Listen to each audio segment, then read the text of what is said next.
Ubat nyamuk. Ni. Nampak? Ubat nyamuk bila nak tidur malam ni. Pasal duk tengok api tu tak padam, tak cukup. Sampai nak jumpa pagi esok. So kita top up. Kita top up batang ni dia panjang ni tahan lah sampai pagi esok.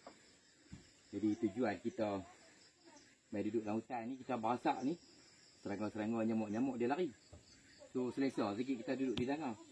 Lepas tu satu lagi kita perasak bagi karbon dekat pokok-pokok.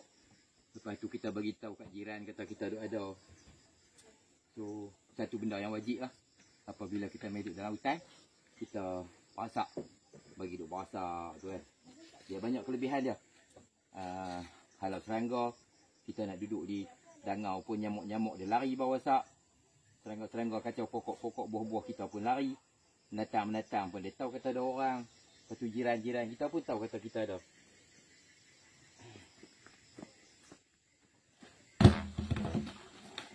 Uish.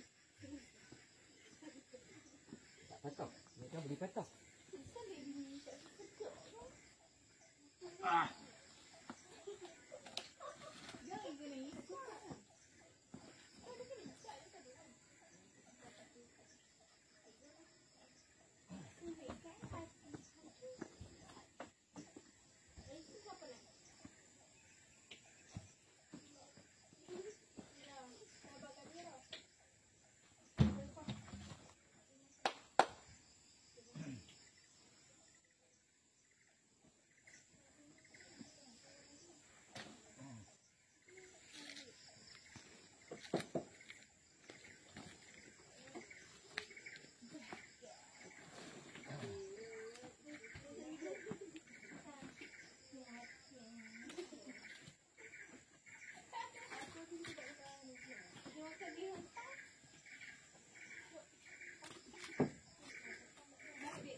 Okey.